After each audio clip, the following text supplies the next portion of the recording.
Hello, friends. Welcome to This Day in Jack Benny. I'm John Henderson. This episode is from February 21st, 1937. This is one of those episodes where the feud between Jack Benny and comedian Fred Allen was just starting. Each week on his radio show, Fred would antagonize Jack about his violin playing. Meanwhile, Jack insisted that he could play that difficult piece, The Bee, by François Schubert.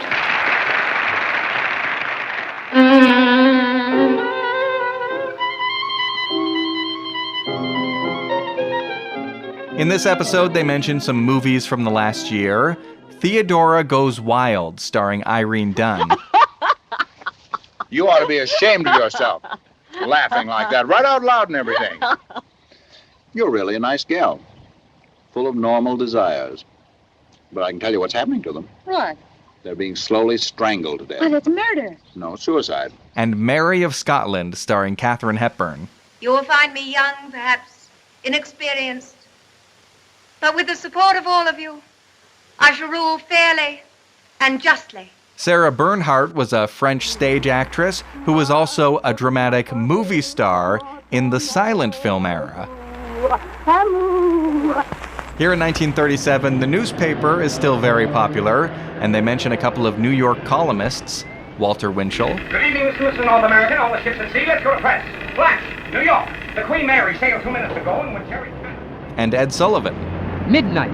Broadway's pulse beats to the tempo of the paradise. Hours later, El Morocco. On the radio, you could hear the program Easy Aces with Goody Ace. All right, only it's understood that if there's too much bother and take up too much of your time, we cancel the whole idea. Comedian Jack Pearl. The Baron Munchausen, Jack Pearl. But I don't like Bluff-and-Bloom. Play something else. I can. This is Jack Benny's title.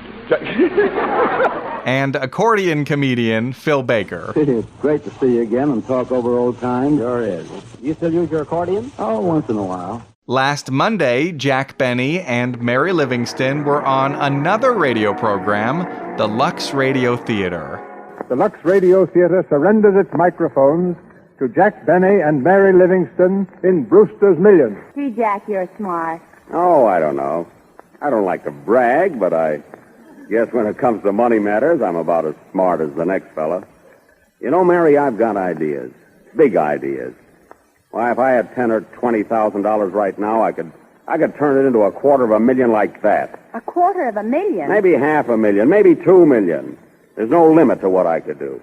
Gee, that's wonderful. Yeah. And before I forget, Mother says if you don't pay your back rent by Wednesday, you'll have to get out. If you'd like to hear that full episode, consider becoming a supporter on Patreon. All the details are at thisdaybenny.com. You'll get your own podcast feed with a bunch of bonus episodes, including Brewster's Millions.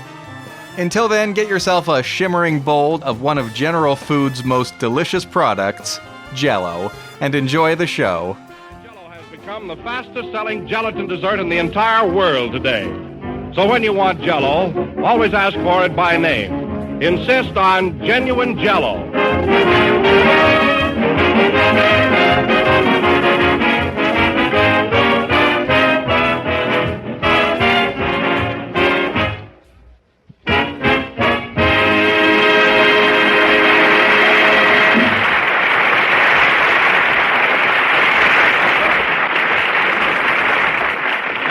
Ladies and gentlemen, we bring you Waukegan's gift to the amusement world, that star of screen, radio, and Brewster's Millions, Jack Benny.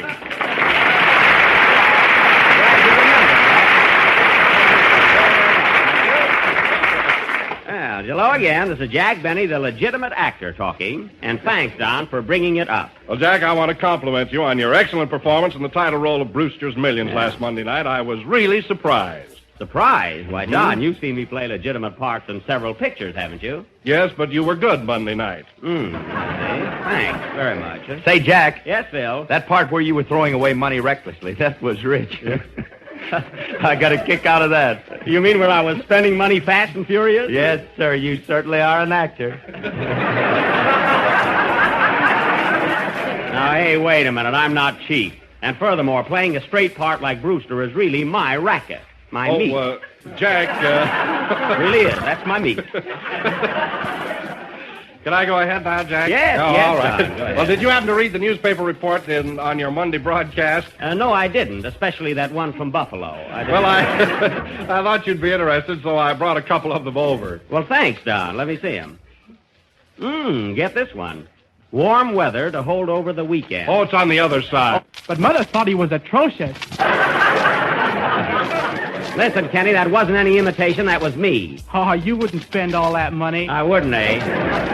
You're as bad as Phil. He thinks I'm tight, too. Oh, I didn't mean that, Jack. Oh, yeah? Then what did you mean? All I meant was your wallet doesn't know the sit-down strike is over. Well, it's lucky you insulted my wallet, not me. Say, you know, Jack, we forgot all about Mary. I thought her performance in Brewster's Millions was excellent. So did I. Me, too. Well, she was great, but you know, fellas, I'm sorry I let her do it. Why? Well, I can't do a thing with her since last Monday. No kidding. Whenever I talk to her, she gets very ultra and dramatic. In fact, she thinks she's another Cathrine Hepburn. Are there two of them? Kenny. I tell you, fellas, I've never seen such a change in a girl. Here she comes now. Oh, well, remember, fellas, don't encourage her. Hello, Mary. Hello, Jack. Hello, Don. Oh, there you are, Kenneth. Mary, you overlooked Phil. Oh, Philip's dreadfully sorry. Now, listen, Mary, snap out of it, will you? Where have you been? In the library reading Way Down East by Shakespeare. Yeah. Well, cut out that bunk. We're doing a program, and you're here to tell jokes. So act like you always do. No, they'll only laugh at me. Oh, they will. Well, that's too bad, isn't it, Miss Burnhardt? Oh, you Americans.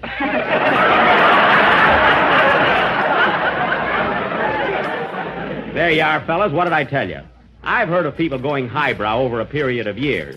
But I want to tell you, Mary, this sudden departure from your normal self is the most amazing thing I've ever seen. Yes, ain't it? What's the use? We might just as well do a musical program tonight. Come on, Kenny, do your song. No, they'll only laugh at me. It's a fine Jell-O program. Tonight. Speaking of Jell-O, my dear friends, need I remind you that it is economic? No. And don't let the fact escape you that it has six most delicious flavors. Strawberry, raspberry, cherry, orange, lemon, and, let's see, what's the last one? Oh, yes, lime. Lime, yes, lime. That was awfully good, old fellow, really. Sing, Kenneth. I'm nuts, too, folks.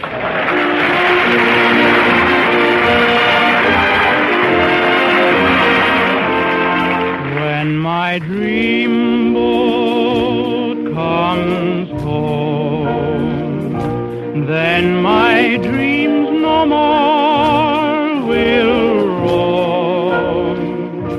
I will meet you and greet you, hold you closely, my own. Moonlit waters will sing of the tender love you bring. We'll be sweethearts forever when my dream boat comes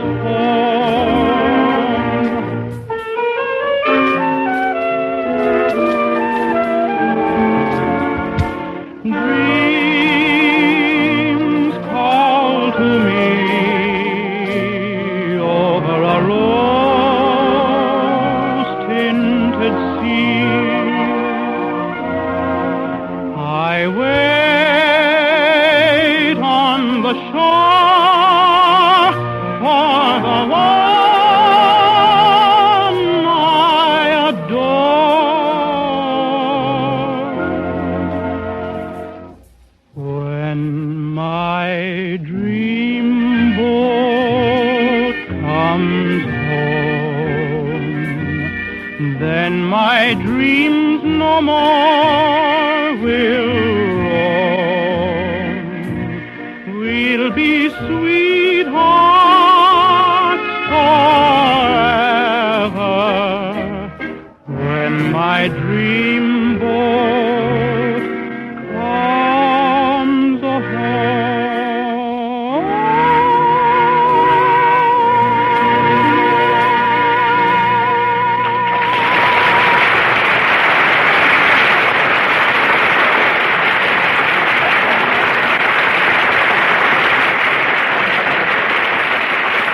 That was When My Dreamboat Comes Home, sung by Kenny Baker. And you see, Kenny, nobody laughed at you. Yeah, they didn't laugh either. Yeah. You see? You were a hit. Oh, Jack, do you mind if I retire this program? Mary, cut it out now, will you? Now get back to your normal self. Oh, all right. Give me a hunk of gum, will you? Here, and don't chew too loud. Hey, Jack, what about the bee? Are you going to play it tonight or not? Now listen, Phil, get this straight. I'll play the bee just as soon as I find my violin.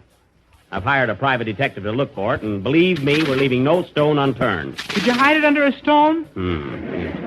But, Jack, if you do play it, I won't be here to root for you. You know, I'm going away tonight for rest. A rest? Why? What's the matter with you? I read in Winchel's column that I'm sick.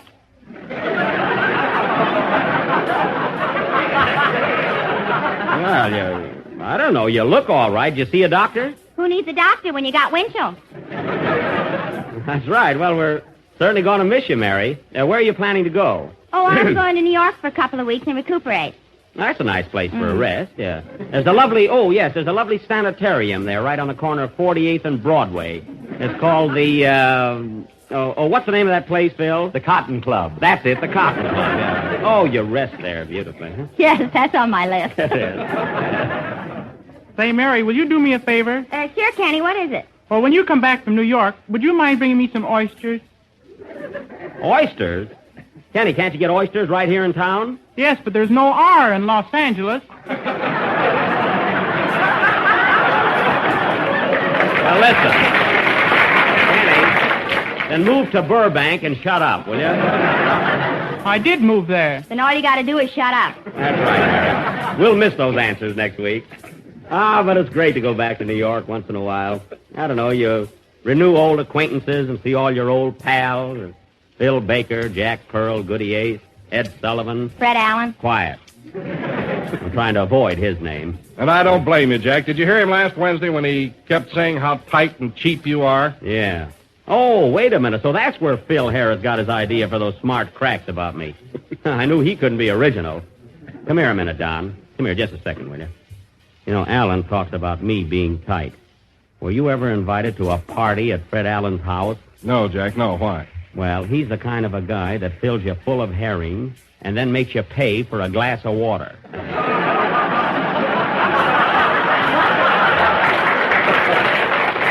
No kidding, really? That's a fact. That's a fact. I got a drink there for nothing, but I swallowed a carnation. Well, I'm not surprised. Anyway, ladies and gentlemen, since those gags will be tough to follow, Phil Harris and his orchestra will render a number entitled He Ain't Got Rhythm. How about playing, Phil? Okay, Jack, as soon as I get my baton. Your what? My baton. That's better. You killed my gag. There's no R in that either. Play, Phil.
hot rhythm from On the Avenue, conducted by Phil Harris, who didn't know the number was over until the boys laid down their instruments.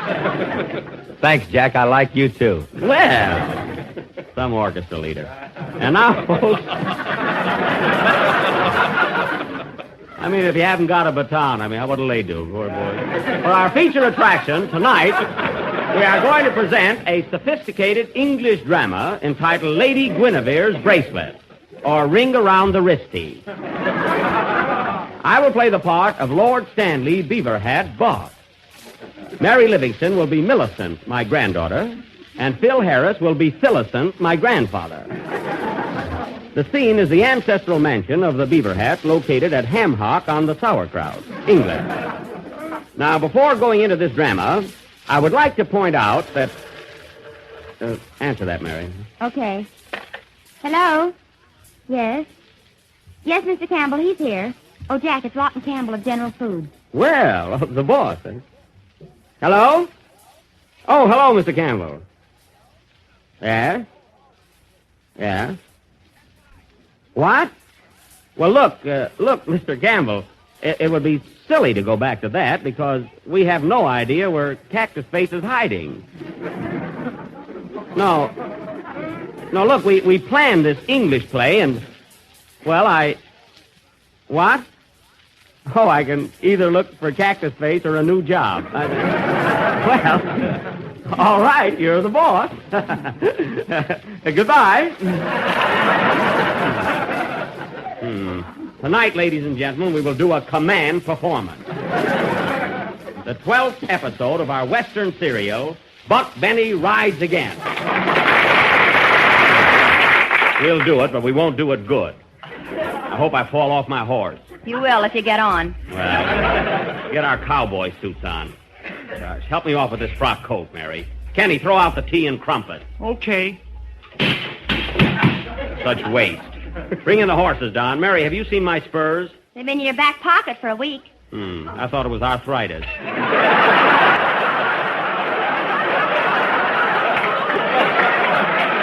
anyway, this play will go on immediately after Jack. What? Mr. Campbell seemed just a little bit upset. Maybe I ought to say something about Jell-O just to please him. Well, sure. Go ahead. I care. Ladies and gentlemen, when you're thinking of a tempting, delicious dessert to serve tonight, why not think of Jell-O? Oh, yes. Remember, it has the new extra-rich fresh fruit flavor, and it tastes twice as good as ever before. Oh, that's being conservative. So insist on genuine Jell-O. Look for the big red letters on the box. Oh, by all means, do. I've been wasting my time looking for the silver lining. Play, Phil. You can't even do a high-class play.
And now for our sponsor's play, Buck Benny Rides Again. or Theadora Goes Wild West. I hope it flops. I will play the part of Sheriff Buck Benny, as tough an hombre as ever wore a wildcat for a muffler. A happy, snappy, nappy, don't give a rappy. Are you sappy? Shut your trappy. The opening scene is the home of Buck Benny early in the morning, where we find his mother in the kitchen chopping wood and Buck in bed sawing it. Curtain. Music.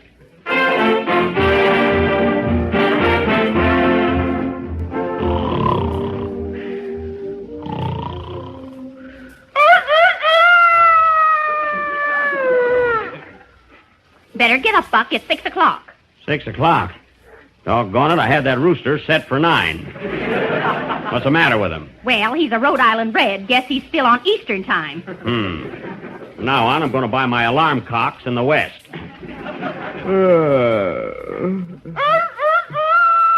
Turn him off, Ma. Okay.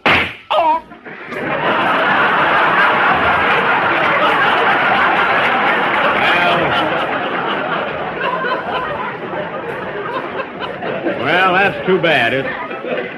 It's tough losing that timepiece. It's going to be tougher eating him. Well, Ma, reckon I better be getting down to the office. I got to get Cactus Face this time. Say, Buck, when are you and Daisy going to get married? I don't know, Ma. We can't have a church wedding, you know. Why not? We can't get her pappy past Ike Muller's saloon. Well, why don't you take him up north and back him in?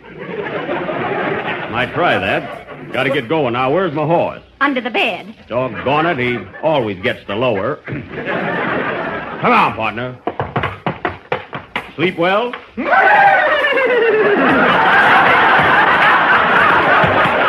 to hear it. Open the door, Ma. So long.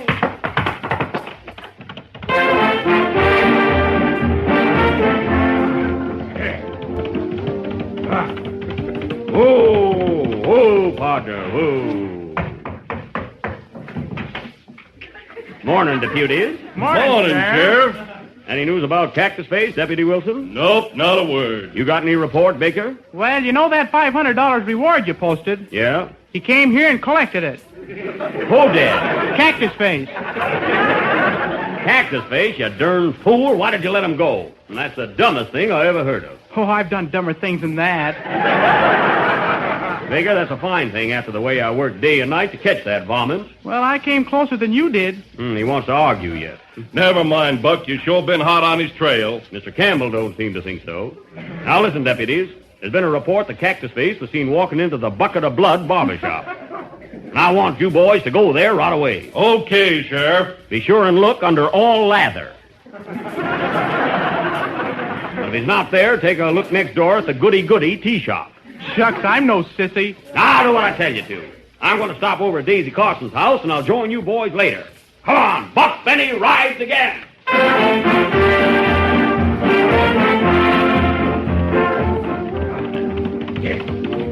Woo, partner, woo. Come in. Hello, Daisy.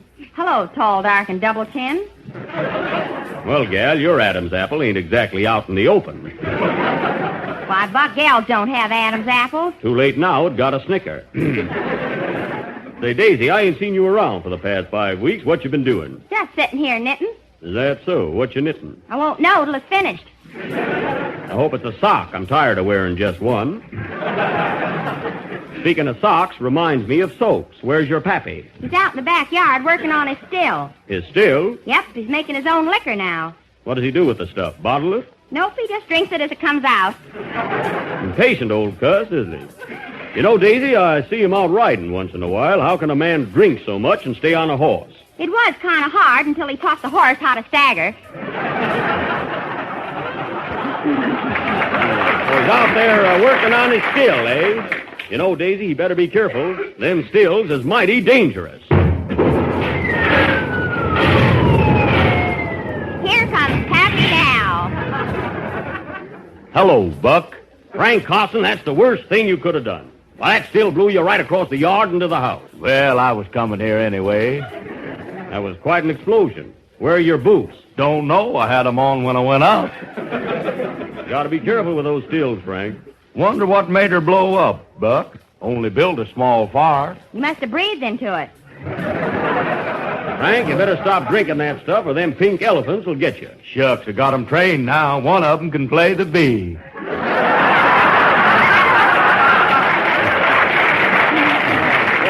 He can? Yes, if someone doesn't steal his trunk. Well, Buck, see you later. I gotta go out and get an expert to help me fix that still. Where are you going? After that brandy fella? No, after the gin man. Oh. Well, Daisy, I was just on my way to get Cactus Face and thought I'd drop by and talk to you. Something I want to ask you. What is it, Buck? Well, Daisy, I was just wondering if you reconsidered my offer of marriage. I ain't got time to talk about it now, Buck. I'm leaving for New York right away. New York? Yep. I just thought a little vacation would do me good. Well. Oh, say, Daisy, there's a gal I know who's making the same trip. Her name's Mary Livingstone. You might meet up with her on the train. Mary Livingstone, that big radio star? Yeah. Gee, I like her. Doggone it, seems like everyone's going to New York. Oh, Miss Daisy, I got the buggy waiting outside to take you down to the train. Be right with you, Scooter. Here, I'll help you with your carpetbag. You mind if I ride down the train with you, Daisy? Fine. I was hoping you would. Well, come on, let's go.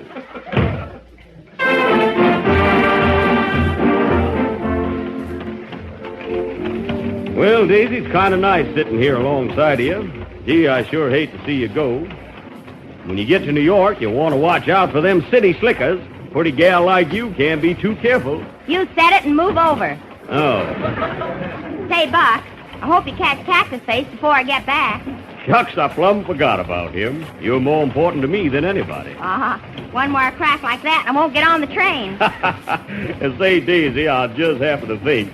When you're in New York, if you go into Macy's, bring me back a plug of tobacco. I understand they got the fancy kind. Well, Buck, we're getting near the depot. Feel awfully lonely all of a sudden. So do I, gal. But don't worry, just have a good time. I'll see you when you get back. Better hurry up, Scooter. Here comes the train. Okay, Buck. Come on, giddy up.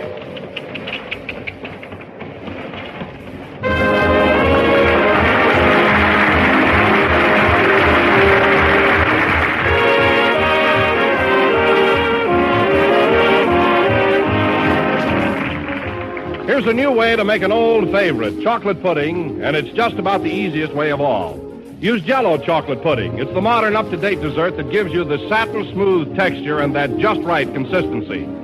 It has the same homemade taste that made your mother's chocolate pudding so good.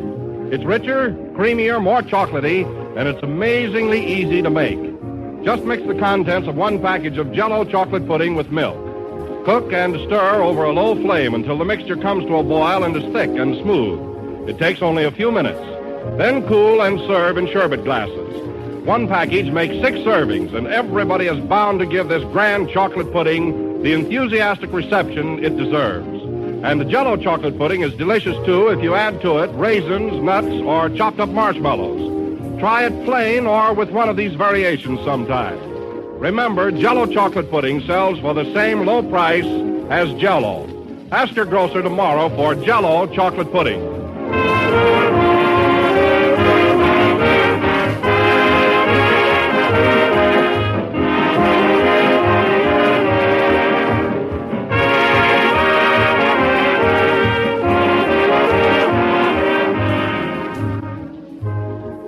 Last number of the 21st program of the new Jell-O series, and we'll be with you again next Sunday night at the same time. And don't forget, folks, next Sunday, I will definitely play the bee. No kidding. On the level this time, fellas. I'm starting to practice it tonight. Da-da-da-da-da-da-da-da-da-da-da-da-da. That's only a sample. Good night, folks.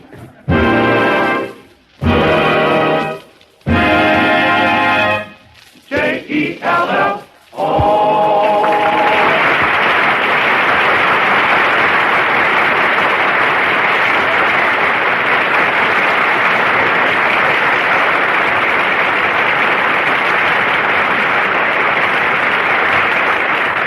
The Jell-O program starring Jack Benny with Mary Livingstone comes to you from Hollywood over the Red Network of the National Broadcasting Company.